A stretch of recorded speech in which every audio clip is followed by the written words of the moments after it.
भाग्य का निर्माण। इसलिए भाग्य निर्माता कौन है? आपके भाग्य निर्माता आप खुद हैं। मेरा भाग्य निर्माता।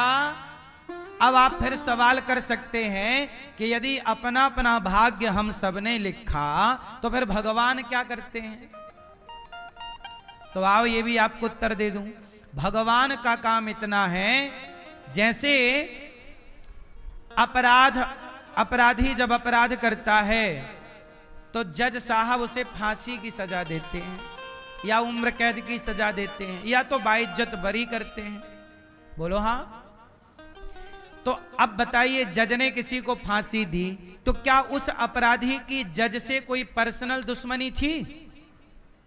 क्या जज ने पर्सनल दुश्मनी के कारण फांसी दे दी कि कल तूने मुझे गाली दिया था, आज तुझे फांसी मिलेगी, कल तूने मेरा अपमान किया था, आज तुझे फांसी में? ऐसा होता है क्या? बोलो। अपराधी के अपराध से फांसी मिली है, जज ने तो केवल अपना जजमेंट दिया है। ऐसे ही आपके कर्म से ही आपको सब कुछ मिलना है, पर परमात्मा उस कर्म के साक्षी बनकर खड़े होते हैं कि भाई तुमने ये कर्म किया है तो इसका ये फल भोगना ही पड़ेगा, ये पुण्य किया है तो मैं, इसलिए भगवान का नाम है साक्षी गोपाल। भगवान का नाम क्या है? कल को आपने कर्म गलत किया और आप ऊपर जाके मुकुर गए कि साहब मैंने तो ये गलत काम किया ही नहीं, तब भगवान बोलेंगे देख मैं साक्षी हूं, मैं देखा हूं कि तूने ये गलत काम। आप लोग जो भी आप करते हो ना, अच्छा बुरा, निंदा चुगली, छल कपट, सब भगवान सुन रहे हैं। ईश्वर की डायरी में सबका हिसाब है। ईश्वर की डायरी में कोई है मेरे मालिक की दुकान में, सब लोगों का खाता, किसी को कौड़ी कम नहीं देता, किसी को दमड़ी ज्यादा। सबका हिसाब किसके पास है? इसलिए मेरी मां, गलत काम ना करना, वही आपको मिलेगा। तो आप रोएंगे कि हमारे साथ गलत। मैं कर नहीं सकता, कुछ तो बोल तो सकता हूं, अपनी वाणी से तो कह सकता हूं। इसलिए पाप तब ज्यादा होता है जब आप तमाशा, गलत को भी चुपचाप सहते रहें, वो और बड़ा पाप है। पितामह से यही गलतियां हुई दो, इसलिए बाणों की से आज, अच्छा भीष्म पितामह बहुत, जब बाणों की सैया पर पड़े तो पड़े पड़े पितामह ने क्या कहा? हर समय हर सांस में वो केवल श्री कृष्ण श्री कृष्ण श्री कृष्ण। पितामह जैसा भक्त कोई नहीं। इस धरती के सबसे बड़े भक्तों में 12 भागवतों में इनका नाम है भीष्म पितामह का। बहुत बड़े। विष्णु सहस्त्र नाम सुना आप लोगों ने? विष्णु सहस्त्र नाम को प्रकट करने वाले भीष्म पितामह हैं। इतने बड़े भीष्म पितामह गंगा मैया के पुत्र हैं। किसके पुत्र हैं? गंगा मैया के पुत्र हैं। बहुत बड़े भक्त हैं, अखंड ब्रह्मचारी हैं, बहुत बड़े शक्ति संपन्न है, नीति संपन्न है, सब कुछ सारे गुण है, सर्वगुण संपन्न कह सकते हो आप। इच्छा मृत्यु का वरदान इनको किसने दिया था? इनके पिता ने। हुआ ये था कि भीष्म पितामह के जो पिता हैं शांतनु, ये शांत रहते हैं, और जो सामने वाले कोई बीमार आदमी हो उनके तन पर ये हाथ रख दें तो उसे बीमारी से शांति मिल जाती है। इसलिए इनके पिता का नाम हुआ शांतनु, कि इनके स्पर्श से सामने वाले के तन में शांति, तो शांतनु। इनका विवाह हुआ गंगा जी से, शांतनु जी का। पर गंगा जी ने शर्त रखी कि मैं विवाह तो करूंगी, पर मैं जैसा करूं मुझे करने दीजिएगा, यदि आपने रोका टोका मैं चली जाऊंगी। इनके हुआ बेटा, तो गंगा जी बेटे को ले गई और गंगा जी में डुबा दिया। शांतनु ने कुछ नहीं कहा क्योंकि शर्त है, बोलेंगे तो। फिर दूसरा बेटा हुआ, उसे भी डुबा दिया। तीसरा बेटा हुआ, उसे भी डुबा दिया। चौथा बेटा हुआ, उसे भी डुबा दिया। 7 बेटे डुबा दिए। परंतु अब तो देखो, बाप तो बाप है, उन्हें लगा यार सारे डुबा देगी तो फिर राजा कौन बनेगा। तो 8वें जब हुए भीष्म पितामह, ये द्यौ नाम के वसु हैं पिछले जन्म के, तो भीष्म पितामह ने जब जन्म लिया और ये गंगा मैया जाने लगी डुबाने, तो भीष्म पितामह के पिता ने रोक लिया, देवी एक बेटा तो राज सत्ता चलाने के लिए रहने दो। गंगा मैया बोली ठीक है, आप ले लो बेटा, और आपने मुझे रोका तो अपनी शर्त के अनुसार अब मैं जाऊंगी। और गंगा मैया चली गई। अब पत्नी चली गई तो हो गया पति अकेला। अब इनके पास रह गए पितामह भीष्म, छोटा बच्चा है। अब इसे पाल पोस कर पितामह को बड़ा किया। एक दिन क्या हुआ कि शांतनु जा रहे थे तो एक कन्या यमुना के किनारे सुंदर सी, नाम था सत्यवती, उस कन्या को देखा तो कन्या से शांतनु ने कहा कि देवी हम आपसे विवाह करना चाहते हैं। कन्या ने कहा कि मैं तो अपने पिता के अधीन हूं, आप मेरे पिता से मेरा हाथ मांग लीजिए। तो वो अपने पिता के पास गई। अच्छा, उनके पिता जो थे वह नाव चलाते थे। तो शांतनु ने कहा कि आप अपनी बेटी का मेरे से विवाह कर दीजिए। तो शांतनु से उन्होंने कहा, मतलब सत्यवती के पिता ने, कि मैं आपसे बेटी का विवाह तो कर दूंगा, पर मेरी शर्त है कि मेरी बेटी से जो बच्चा पैदा होगा वही आपके बाद राजा होगा। अच्छा, शांतनु को पता था कि मेरा तो पहले गंगा का पुत्र मेरे पास है तो वह राजा बनेगा। तो बोले कि आप यदि उन्हें राजा बनाओगे तो मैं अपनी बेटी से आपका विवाह नहीं करूंगा। शांतनु वापस आ गए कि कोई बात नहीं, मत करिए मेरे से ब्याह, चलिए। वो घर आ गए वापस। लेकिन शांतनु, वो सत्यवती बहुत सुंदर थी, उनके शरीर से सुगंध निकलती थी, सामान्य कन्या नहीं थी, वह देव कन्या थी। अब ये शांतनु उसी कन्या के भाव में डूबे रहते और अब राजकाज में मन नहीं लगता। एक दिन भीष्म पितामह ने अपने पिता से पूछा, पिताजी आप उदास हैं, क्या हुआ, मैं आपकी कुछ मदद करूं? बोले बेटा कोई बात नहीं। तो मंत्री से पूछा भीष्म पितामह ने कि मेरे पिता क्यों उदास हैं? कहा कि आपके पिता को एक लड़की पसंद आई है, लेकिन उसके पिता ने गलत शर्त रखी है कि उसका बेटा ही राजा होगा। तो आपके पिता आपको राजा बनाना चाहते हैं, इसलिए आपके पिता ने उस लड़की से विवाह नहीं किया। अब भीष्म पितामह गए अपने पिता की बात लेकर के कि आप अपनी बेटी का विवाह मेरे पिता से कर दीजिए। देखो, एक बेटा अपने बाप का विवाह कराना चाह रहा है।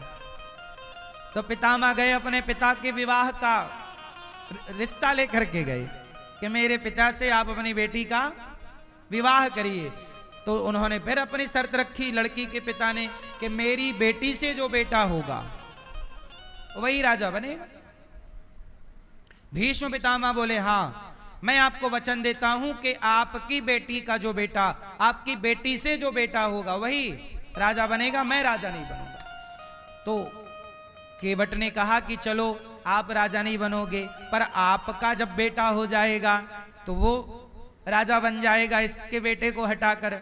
भीष्म पितामह बोले नहीं, मैं आपको वचन देता हूं कि मैं विवाह ही नहीं करूंगा, आज से अखंड ब्रह्मचर्य का पालन करूंगा। जब ये बात कही तो लड़की का पिता मान गया और सत्यवती के साथ शांतनु जी का विवाह हुआ। तब शांतनु जी को पता लगा कि मेरे पुत्र ने प्रतिज्ञा ली, इसलिए भीष्म नाम पड़ा, भीष्म प्रतिज्ञा। और कहा कि बेटा तुमने पिता की खुशी के लिए सदा ब्रह्मचारी बन के रहोगे, तुमने पिता को ऋणी बना दिया। जाओ बेटा, हम तुम्हें वचन देते हैं, वरदान देते हैं कि आज के बाद तुम्हें मृत्यु कभी स्पर्श नहीं करेगी। जाओ, जब तक तुम ना चाहोगे मृत्यु तुम्हें कभी मार नहीं सकती। हम तुम्हें इच्छा मृत्यु का वरदान देते हैं। तो भीष्म पितामह को इच्छा मृत्यु का वरदान किसने दिया? पिता ने। इसका मतलब यह हुआ कि पिता की सेवा करने से पुत्र मृत्यु को भी जीत सकता है। ये ताकत है सेवा की। ये ताकत किसकी है? सेवा। इसलिए कहता हूं कि सबसे बड़ा काम है सेवा का। माता की सेवा, पिता की सेवा। आजकल कोई सेवा ही नहीं करना चाहता। सेवा को लोग बहुत छोटा समझते हैं। यार क्या सेवा करें? आजकल के जमाने में आप किसी से कह दो कि भाई जरा पानी ले आओ एक गिलास, तो वो मना करे, अरे पानी। एक बार दिल्ली में एक घटना घट गई। हमें एक सज्जन बोले कि एक बहू आई घर में, तो ससुर बहू थी और ससुर थे। तो ससुर ने अपनी बहू से कहा, नई नवेली बहू से, कि बेटा मेहमान आए हैं, जरा पानी ले आओ एक गिलास। तो बहू बुरा मान गई। तुरंत माँ को फोन लगाया, माँ मैं आ रही हूं। मायके चली गई। माँ बोली क्या हुआ? अरे बोले ससुर ने हमें कह दिया कि पानी लाओ, जो काम नौकरों का है वो हमसे करा रहे हैं। अरे पानी लाने का काम तो नौकरों का है, हम पानी देने के लिए गए हैं वहां। उस बात पर उस लड़की ने अपने पति से तलाक ले लिया कि हम नौकर थोड़ी हैं। इतना बड़ा स्टेटस, इतना बड़ा नाम, नेम, फेम। देखो जरा आजकल आप लोग अपने बच्चों को गिलास भर पानी देना भी नहीं सिखा रहे हैं। आजकल बहू अपने सास को पानी नहीं देती। मैं नौकरानी हूं क्या बुढ़िया तुझे पानी दूं? मैं नौकरानी हूं क्या तेरे लिए बना बना के खिलाऊं? मैं इतनी पढ़ी लिखी हूं, हैं? तेरे घर नौकर, तेरा भोजन बनाऊंगी? भोजन बनाने वाली तो मेरे घर 4 नौकरानी है, मैं तेरे घर भोजन बनाऊंगी। आजकल भोजन बनाने को, भोजन परोसने को, पानी देने को लोग ये समझने लगे तो नौकरों का काम है। एक जमाना था जब भोजन कराने को लोग सौभाग्य मानते थे कि हमारे घर अतिथि नहीं, अतिथि के रूप में भगवान आए हैं और हम भगवान को भोजन करा रहे हैं। पहले एक जमाना था जब माता पिता को भोजन कराने से बेटा और बहू अपने को सौभाग्य समझती थी कि भोजन कराना। देखो आपके द्वार पर कोई आए, अब आपके द्वार पर कोई संत आ जाए तो आप क्या भोजन नहीं कराओगे उनको कि ये काम हमारा थोड़ी है भोजन कराने का? अरे हम पढ़े लिखे हैं। तुम किसी साधु संत को चलो फिर भी खिला देती हो, लेकिन अपने बूढ़े माँ बाप को नहीं देती। हम तुम्हारे लिए, हम इतनी पढ़ी लिखी हैं, नौकरी कर सकती हैं, तुम्हारे घर में रोटी बना के तुम्हें खिलाएं। फिर तुम्हारी बहू आएगी बुढ़ापे में, तुम कमजोर पड़ोगी ना, तुम्हें देगी रोटी। फिर क्यों? सही है। आजकल ऐसा हो रहा है कि नहीं? पानी रोटी नहीं दे रही है बहुएं, कुछ कुछ। सबके लिए हम नहीं बोल रहे हैं, कुछ। सही है कि गलत है?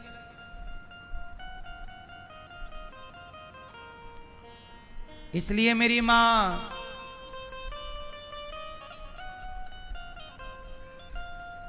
इसलिए कहता हूं कि संस्कार कहां से आएगा? सेवा करना सिखाइए। माता की सेवा, पिता की सेवा, भूखों को रोटी दीजिए, प्यासे को पानी दीजिए। अपना पेट तो कुत्ते बिल्ली भी भर ही रहे हैं, अपना पेट भर लेना मैया कोई बड़ी बात तो नहीं है। सभी की सेवा करना। तो माता कुंती पर कृपा हुई, आज भीष्म पितामह पर भगवान, वह भीष्म पितामह बाणों की सैया पर लेटे और पड़े पड़े श्री कृष्ण श्री कृष्ण श्री कृष्ण श्री कृष्ण का जाप कर रहे हैं। जब पितामह नहीं चल पाए तो भगवान चलकर पहुंचे पितामह के पास। पितामह चलकर पहुंचे, अब भगवान चलकर पहुंचे पितामह, क्योंकि वो चल नहीं पाए। भगवान यही कहते हैं कि मेरा भक्त यदि नहीं मुझ तक पहुंच पाया तो मैं स्वयं अपने भक्त तक पहुंचूंगा। यही भगवान का काम है। मैं नहीं पहुंच पाता तो वो खुद पहुंचते हैं। भीष्म पितामह की परम गति हुई। उन्होंने अपनी बुद्धि को भगवान के चरणों में समर्पित किया। इति मति रूप कल्पिता वितृष्णा भगवती सात्वत पुंगवे विभूमि। अब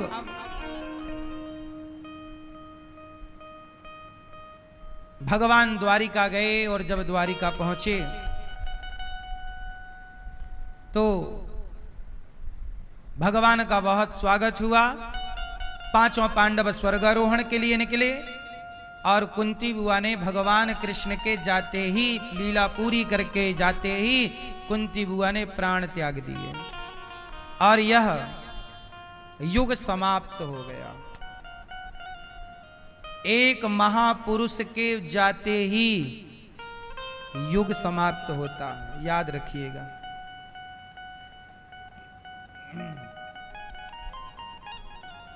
धरती से जब अच्छे लोग चले जाएं तो समझ लीजिएगा कि वो युग समाप्त हो गया। युग पुरुष जैसे मीराबाई के जाते ही एक युग बीत गया, ये समझिए। अब मीरा जैसी इस धरती को रोज रोज याद रखिएगा, राम जैसे लोग इस धरती को रोज नहीं मिलते, कृष्ण जैसे इस धरती को रोज नहीं मिलते, मीरा जैसी भक्त, तुलसीदास जी, सूरदास जी जैसे लोग इस धरती को रोज, कभी कभी इस धरती पर कोई महान आत्मा अवतार लेती है, कभी कभी इस धरा पर कोई भले लोग अवतार लेते हैं। ये धरती का सौभाग्य है कि इस देश को भले लोग मिलते हैं। पापियों से तो दुनिया भरी पड़ी है, भले लोग इस धरती पर कभी कभी आते हैं, अच्छा काम करते हैं और अच्छा काम करके चले जाते हैं। धरती का सौभाग्य है। धरती माँ भी गौरवान्वित महसूस करती है वह तब जब इस धरती में कोई अच्छे लोग आते हैं, संत आते हैं, महापुरुष आते हैं। अच्छे लोग रोज नहीं आते मेरी माँ, इसलिए कहता हूं अच्छे लोगों की कदर किया करो, अच्छे लोगों की कदर। और याद रखिए, इतिहास साक्षी है, जो सबसे अच्छा होगा दुनिया जीते जी कदर नहीं करती। मीराबाई जब तक जिंदा थी तो जहर पिलाए, मर गई तो मंदिर बना दिए। जिंदा में आदमी जहर पिला रहा, मरने के बाद मीराबाई वैसे मरी नहीं। मीराबाई कभी नहीं मरती, वो सबके भक्तों के हृदय में जीवित हैं और वह भगवान द्वारिकाधीश जी के मुख से उनके हृदय में समाई थी। मीरा पूरी की पूरी भगवान द्वारिकाधीश के आखिरी में मीरा के साथ क्या हुआ, मीरा भगवान के मुख में समा गई थी। तो कहने का तात्पर्य यह है कि जब तक जीवित थे महापुरुष, लोगों ने कदर नहीं की, मर जाने के बाद कदर हुई। किसी का भी नाम लीजिए आप, कोई भी एक नाम लीजिए, जीते जी इतना आदर सम्मान नहीं मिला जितना आदर सम्मान मृत्यु के बाद मिला। यही है। इसलिए हम आपसे कहते हैं कि कोई आपको अपमानित करे, गलत कहे, कहने दीजिए, पर आप अच्छे काम करते रहिए, आप अच्छे रास्ते पर चलते रहिए, चलते रहिए, चलते रहिए और राष्ट्र हित में कार्य करते रहिए। भगवान श्री कृष्ण के जाते ही कलयुग आ गया और कलयुग जब आया तो राजा परीक्षित कलयुग के पहले राजा बने। कलयुग का पहला राजा कौन बना? परीक्षित कौन है? अभिमन्यु के पुत्र। अभिमन्यु कौन है? अर्जुन के पुत्र।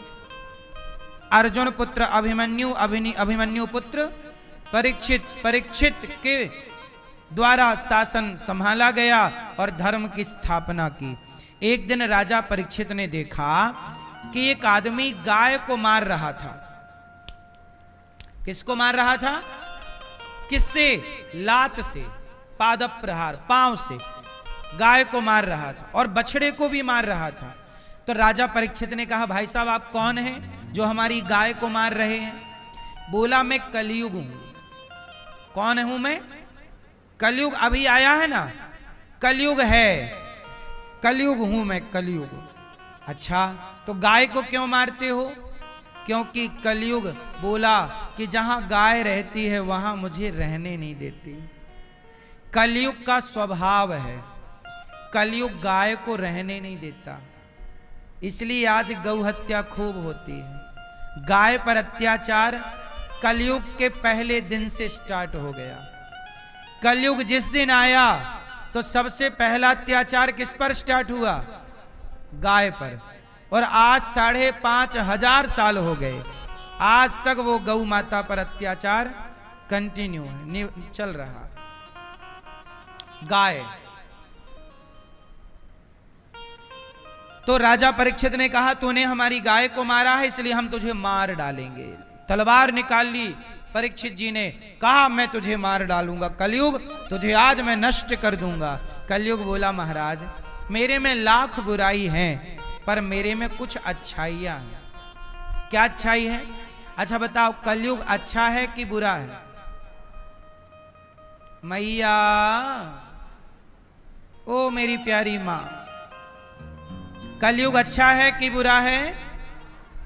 जोर से। क्या है? कलयुग बहुत अच्छा है। किस मामले में? कलयुग केवल नाम आधारा। कृते यध्यायते विष्णु त्रेतायाम यजतो मखई द्वापरे परिचर्यायाम कलौ केशव कीर्तनात्। सतयुग त्रेता द्वापर में जो गति जप तप करने की थी, जप तप करने से थी, कलयुग में वही गति केवल भगवान के नाम मात्र से हो जाती है। लेकिन कलयुग का व्यक्ति इतना आलसी है कि वो नाम भी नहीं जपता। कलयुग का व्यक्ति इतना आलसी है कि वो नाम भी नहीं जपता। कलयुग में नाम भी लोग नहीं जपते। सही है? अच्छा, कलयुग में अच्छाई तो यह है कि नाम से कल्याण हो सकता है। परीक्षित जी से कलयुग बोला महाराज हमें कहीं कोने में रहने दो, हम में अच्छाई है। कलयुग की अच्छाई को मद्देनजर रखते हुए परीक्षित जी ने कलयुग को रहने के 4 कमरे सुनिश्चित किए। कलयुग कहां कहां रहेगा? 4 जगह। द्यूतम, पानम, स्त्रियः, सूना। कलयुग 4 जगह रहेगा। जुआ कहां रहेगा कलयुग? दादाजी कलयुग कहां रहेगा? जुआ। इसलिए कलयुग में जुआ ज्यादा है। कलयुग में क्या ज्यादा है? क्रिकेट आजकल जुआ बन गया है। क्रिकेट आजकल क्या बन गया है? जुआ बन गया है। अब वो क्रिकेट नहीं रहा, अब वो एक जुआ का अड्डा है। कलयुग में, कलयुग का वास कहां है? जुआ। जहां जुआ है वहां कलयुग है।